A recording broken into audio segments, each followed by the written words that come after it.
నా పేరు నాయని విధవరాలు అంటారు.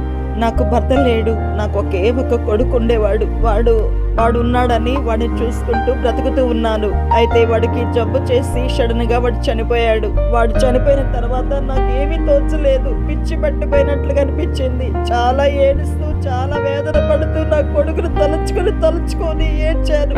నా భర్త చనిపోయినప్పుడు కూడా నేను అంత ఏడవలేదు. నాకున్న ఒకే ఒక కొడుకు చనిపోయిన తర్వాత నేను ఎంతో ఏడ్చాను. నా బంధువులు, నా యొక్క చుట్టాలు, అందరూ, నాకు తెలిసిన మా ఊరు వారందరూ కూడా వచ్చి నన్ను ఓదార్చారు. సమయానికి అందరూ కూడా నా దగ్గరకు వచ్చారు.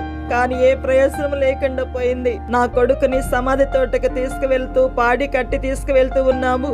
అయితే ఎదురుగా ఒక ఆయన అనేక జన సమూహంతో నాకు ఎదురుగా వచ్చాడు. నా దగ్గరకు వచ్చి అమ్మ ఏడవద్దని చెప్పి నా మీద కనికర పడి నా కొడుకు ఉన్న పాడిని ముట్టి నా కొడుకుని లేపాడు, బ్రతికించాడు. వాడు లేచి మాట్లాడాడు. అందరూ ఆశ్చర్యపోయారు. ఓ, నా జీవితంలో నా దుఃఖమును ఒక్కసారిగా ఆనందంగా మార్చినటువంటి ఆయన ఎవరో తెలుసా? ఆయన పేరు యేసు ప్రభువారు.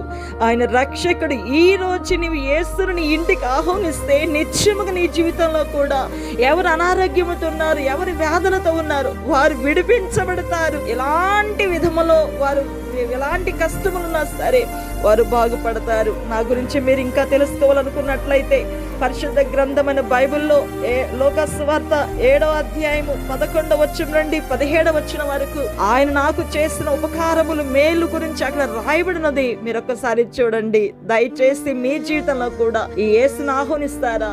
అద్భుతం చేస్తాడు, సంతోషాన్నిస్తాడు. నేను హ్యాపీగా ఉన్నాను, మీరును హ్యాపీగా ఉంటారు. Okay, God bless you all.